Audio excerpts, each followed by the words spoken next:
प्रिय दर्शकों, जय सिया राम।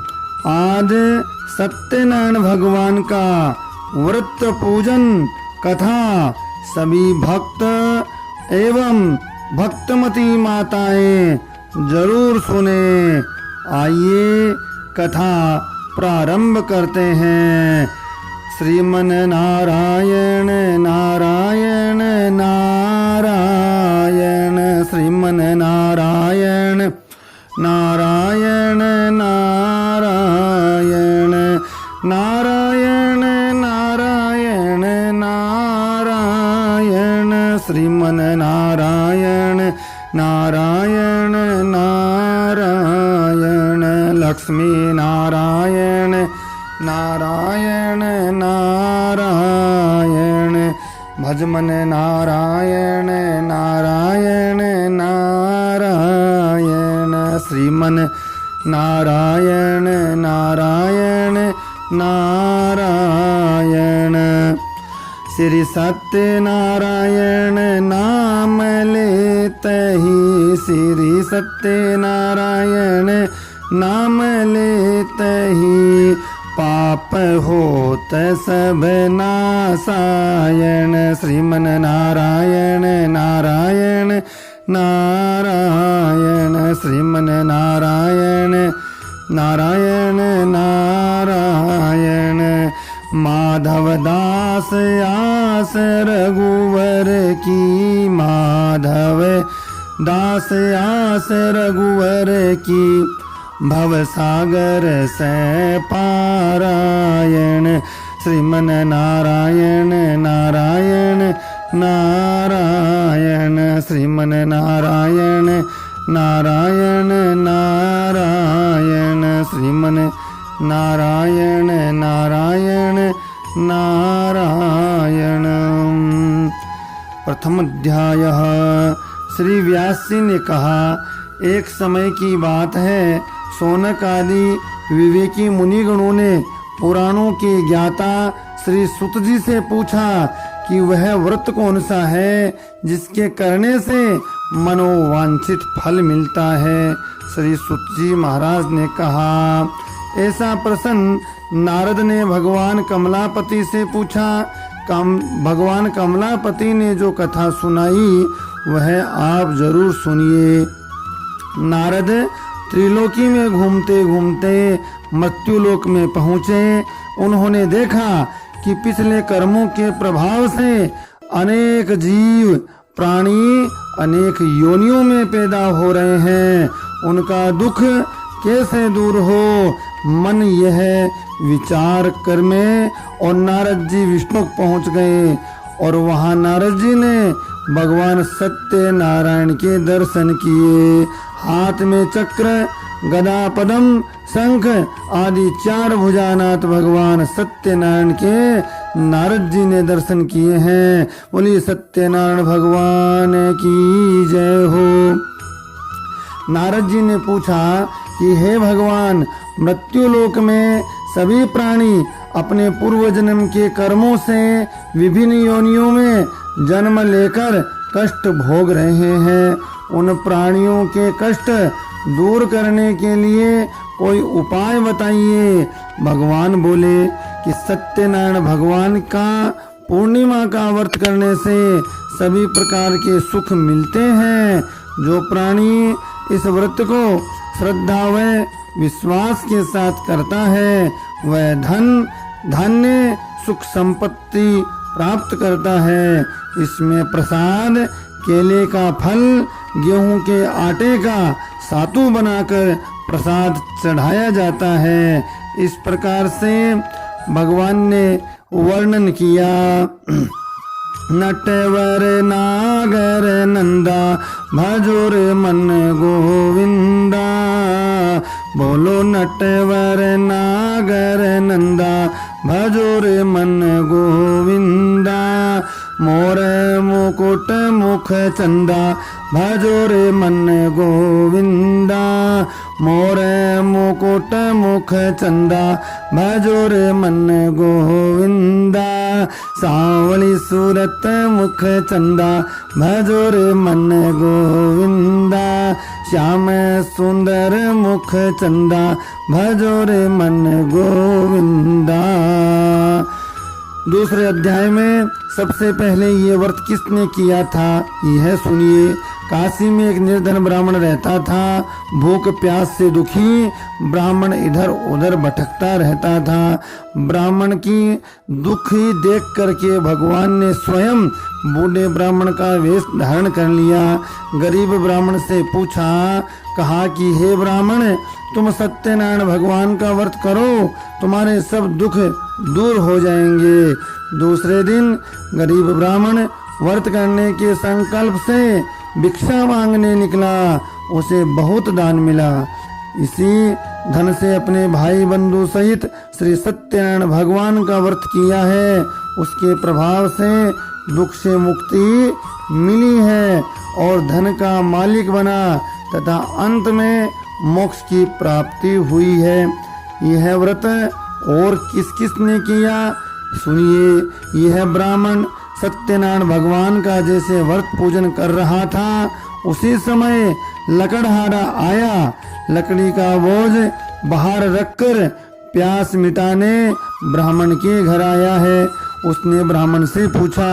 ब्राह्मण ने लकड़हारा से कहा कि सभी सुख धन धान्य की प्राप्ति कराने वाला, धर्म अर्थ काम मोक्ष की प्राप्ति कराने वाला सत्यनारायण भगवान का यह व्रत है। लकड़हारा प्रसाद लेकर लकड़ी बेचने शहर चला गया। उसने विचार किया कि आज जो धन मिलेगा उससे सत्यनारायण भगवान का व्रत करूंगा और उसे शहर में दूनी कीमत पर जो लकड़ी बिकी और दूनी कीमत उसे प्राप्त हुई। उससे केले, शक्कर, घी, आटा आदि अपने घर लेकर आया और अपने भाई बंधु सहित व्रत किया है। उसके प्रभाव से धन धान्य सुख मिला और अंत में उसे मुक्ति मिली है। बोलो सत्यनारायण भगवान की जय हो। श्रीमन नारायण नारायण नारायण भजमन नारायण नारायण नारायण श्रीमन नारायण नारायण नारायण। अरे गज और ग्राह लड़े रे जल बीच, गज और ग्राह लड़े रे जल बीच, लड़त लड़त गज हारायण श्रीमन नारायण नारायण नारायण श्रीमन नारायण नारायण नारायण। जो भर सूंड रहिर जल बाहर, जो भर सूंड रहिर जल बाहर, तब हरि नाम उचारायण श्रीमन नारायण नारायण नारायण श्रीमन नारायण नारायण नारायण। और जल डूबत गजराज उबार्यो, जल डूबत गजराज उबार्यो, चक्र सुदर्शन धारायण श्रीमन नारायण नारायण नारायण श्रीमन नारायण नारायण नारायण। उल्कामुख नाम का बुद्धिमान राजा था। तीसरे अध्याय की कथा है कि उल्कामुख नाम का बुद्धिमान राजा था। एक दिन राजा रानी भद्रशिला नदी के तट पर सत्यनारायण का व्रत कर रहे थे। उस समय साधु नाम का एक वैश्य धन से भरी नाव वहां से ले पहुंचा और वैश्य नाव को किनारे पर लगाकर राजा से पूछा है कि हे राजन, आप कौन सी पूजन कर रहे हैं और इसकी विधि मुझे भी बताइए, मैं भी यह व्रत करना चाहता हूँ। राजा ने कहा, भाई हम सत्यनारायण भगवान का व्रत कर रहे हैं, पुत्र की चाह से कर रहे हैं।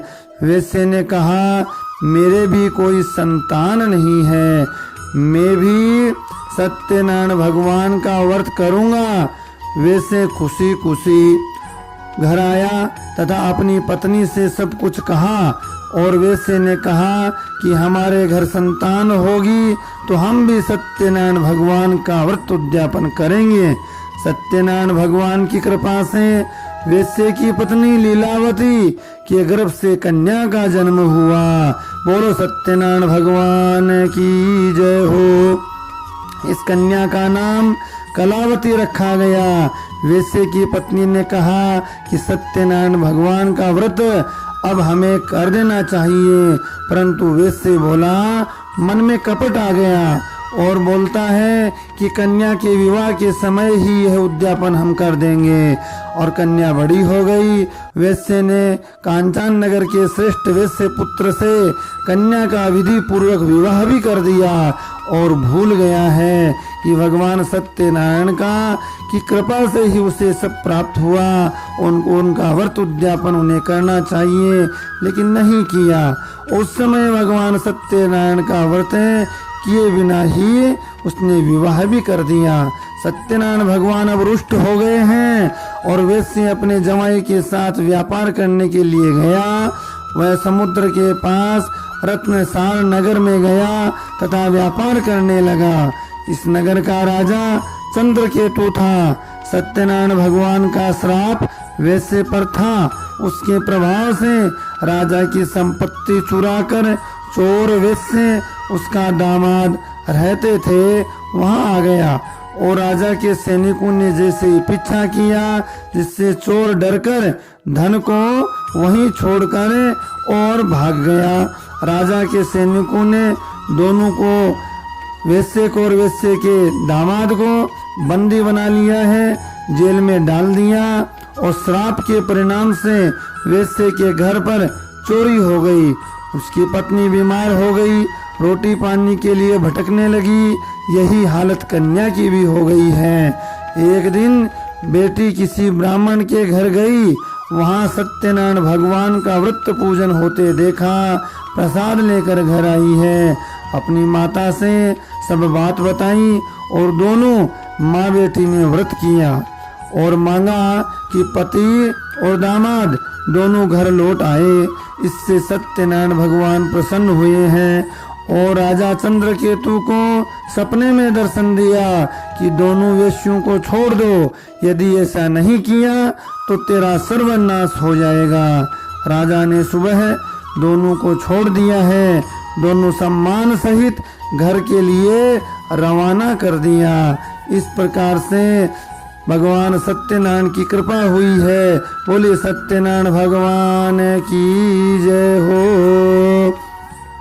हरि शरणम हरि शरणम हरि शरणम हरि शरणम हरि शरणम हरि शरणम हरि शरणम हरि शरणम हरि शरणम हरि शरणम हरि शरणम हरि शरणम। सखा सब प्रेम से बोलो हरि शरणम हरि शरणम। सखा सब प्रेम से बोलो हरि शरणम हरि शरणम।